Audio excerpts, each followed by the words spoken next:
at the half, and you could tell that they're, it was probably one of the lowest points all season, and I could sense that. And, we had to take it as a learning moment, and what kind of adversity, we were under. Let's see if we could bounce back from this. This would be a great learning experience for a lot of younger players, especially on the defensive side of the ball, and a quarterback who's obviously taken over for a Heisman Trophy winner. So there was a lot to prove in the second half, and I thought they did a great job. We outscored them 21-10, had some key stops. I thought we controlled the play in the last 6 minutes, which is, when you're looking for the margins of victory in close games, obviously you want to be able to control the end of the game, and I thought we finished strong. So really proud of our football team in a game where two teams really wanted to win the football game. There was no doubt about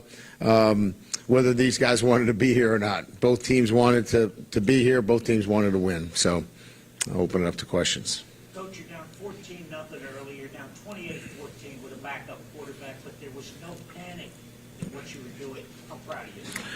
Yeah, and I think, what I told our football team, and I continue to echo it, is, there's different pieces to a football team that you look at, and one of them is, you have to have a consistency in your performance, and you got to keep playing, and it's one play at a time. It was uneven at times, but if you just keep playing and you just trust your process, then eventually it's going to come together for you. And they didn't panic. They didn't get outside the lanes. They just kept playing. They played one play at a time, and the tide started turning for them. When did Nuss kind of turn the corner in the game? You talked about me kind of take some rust off, but did that rhythm?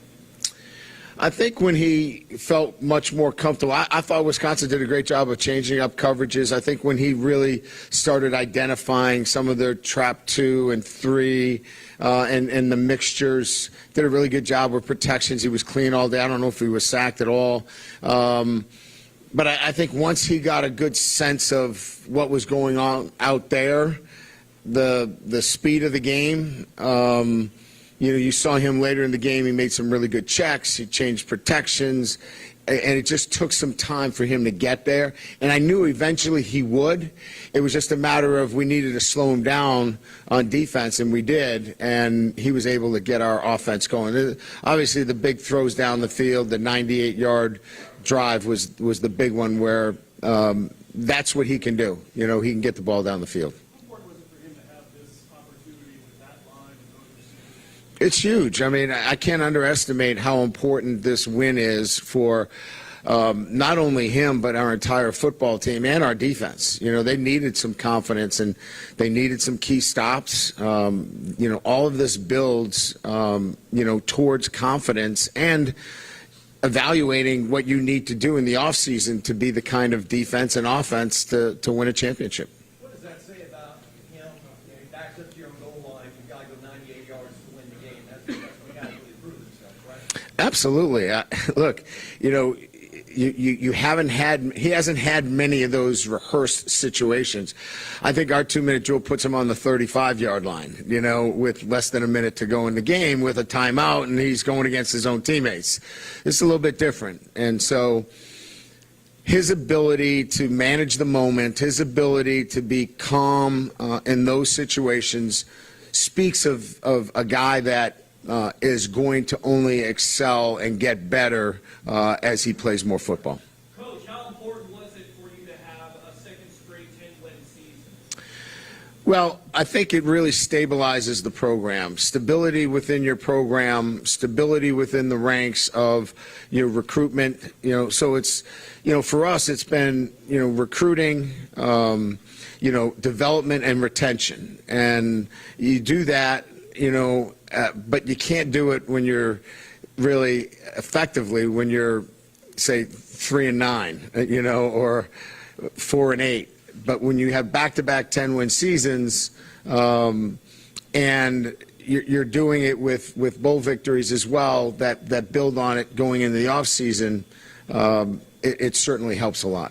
Brian, as you head into the offseason, where are you at with the evaluation of your defensive staffs, especially in that Yeah, we'll evaluate, now that the season is completed, I'll do a full evaluation of all of our staff members. Obviously, we've got to make some decisions on offense, where we are. We do not have an offensive coordinator, as you know. And then a full evaluation of our defensive staff. I wanted to finish up recruiting. I wanted to finish up the season. I felt it was most important that we maintained continuity through the bowl game, and we did, and get a victory, which we did. And now my focus will be on 2024, and on 2024 will be the staff, and putting our staff in the position to take this team to a championship level. So that'll be my focus moving forward. Coach, you talked about Jaden Daniels and his traits. Do you see a lot of that in Garrett, too? Certainly. I mean, look, again, I don't think you win a game on athleticism. You have to have, the things necessary to overcome a deficit, overcome being a first-time starter. You can't just get by on arm talent. You've got to be a guy that is confident in your ability, has a great process that he trusts. So he's got a lot of the same traits that Jaden does. Obviously, he doesn't run and has the escapability. You didn't see any of that today, where Jaden created a lot of yards for us there, but Nuss can do it in other ways. And I think he's going to continue to do that for us. Joe here was a play caller. What do you like about him working? Yeah, I think it's Joe and Cortez and really the whole staff. Today was really about a cohesive group. Brad had great suggestions on adjustments on the offensive line. Frank is doing a great job. You saw his rotation of backs in there. That all feeds into what you're doing offensively. So, it doesn't fall on one shoulder, or shoulders, if you will. The plays came down from the box. There was some input. And I thought Joe and Cortez managed that end of it really well. And then we had great adjustments from our entire staff to be an efficient offense in this transition. Coach, the defensive pressure you out at the very end to win the game, can you talk about that a little bit? So we got out of our dime and nickel package. We got back into some base. The guys were wanting to get into some base. We got into some base defense and got into some trail coverage, made it difficult for them to have anything available. And really our base four-man rush got home. The last play was our win blitz, where we overloaded blitz at the end of the game because we knew it was one throw, and we're not going to let them stand back there. So that was an overload blitz to make sure that, again, they didn't have time to get the ball off. All right, excuse me, two more for Coach. Malik breaking the record. Yeah. Can you speak to that? Yeah, I mean, first of all, here's a guy that, I'm not up here to evaluate, the receiving corps going to the NFL, but I think he's the best receiver in the country, plays in this game, and he wanted to do it for his teammates. He wanted to do it for LSU, and he wanted to do it because he wanted to break the record. And there's nothing wrong with that. I think that's awesome.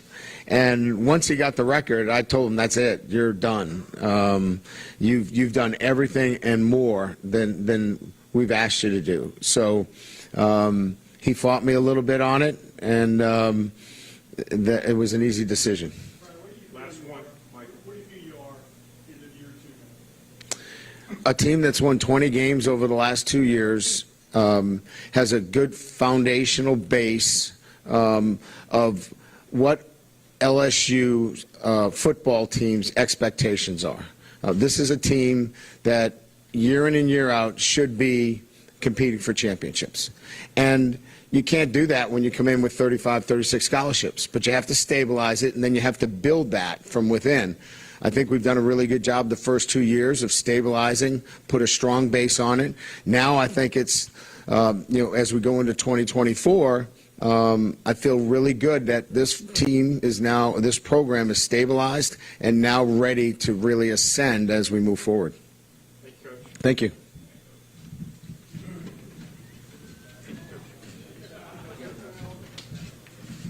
All right, next we're proud to introduce our MVP for the ReliaQuest Bowl today. 31 for 45, 395 yards, 3 touchdowns, Garrett Nussmeier. Congratulations. Thank you, appreciate it.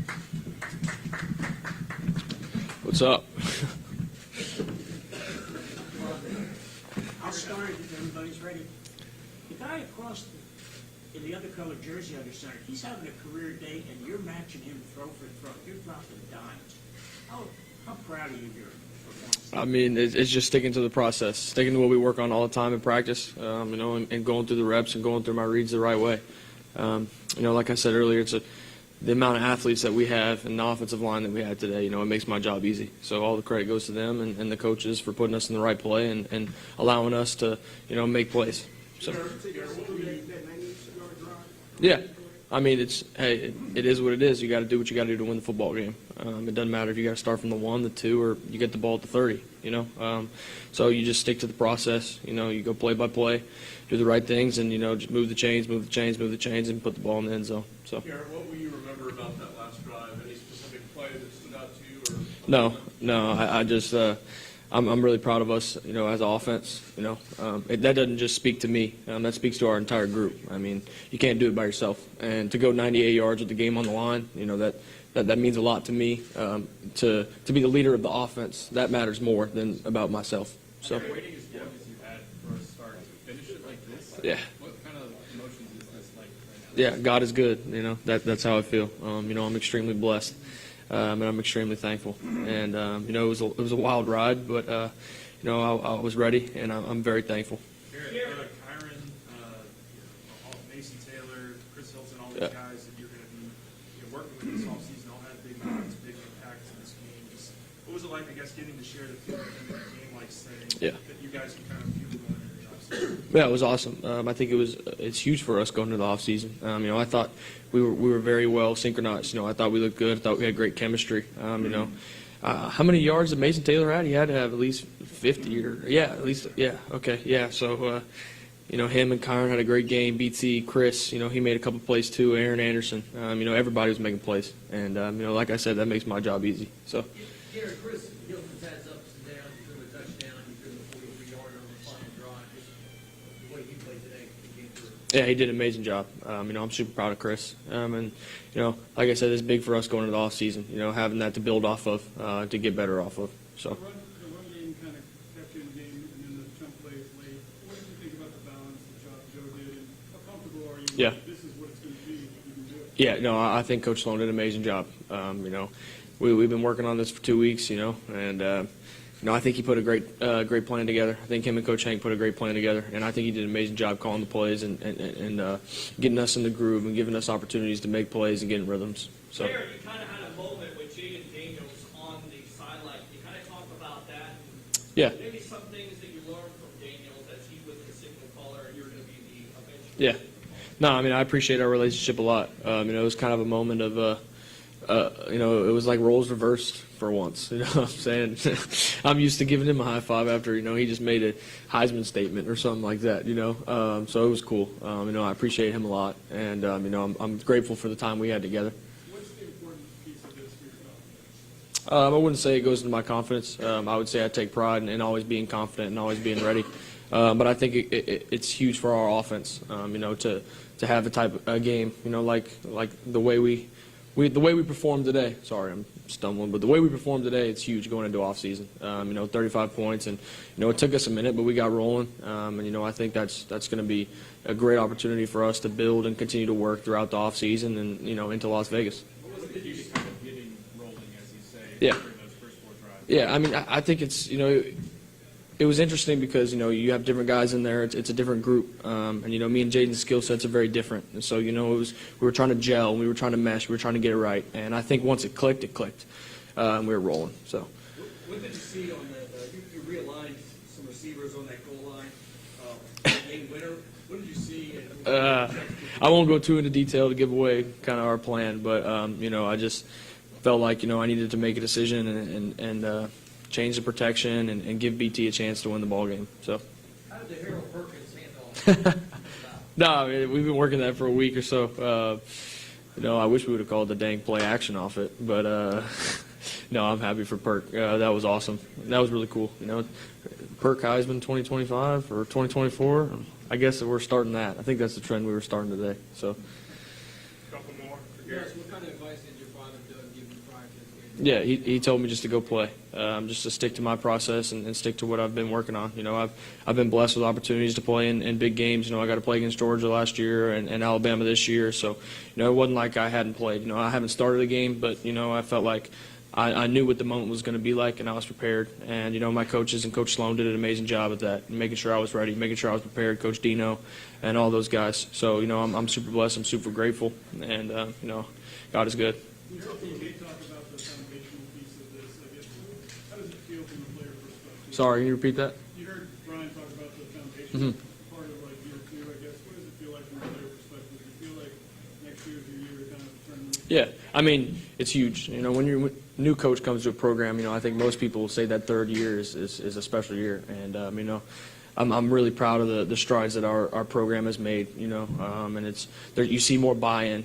I think I said earlier in the week, when you have a bowl game nowadays and you got everybody on the roster playing in the game, I think that's special, and outside of two guys. But, I think that's special. It shows the buy-in that we've created. And, this win, it speaks volumes to who we want to be.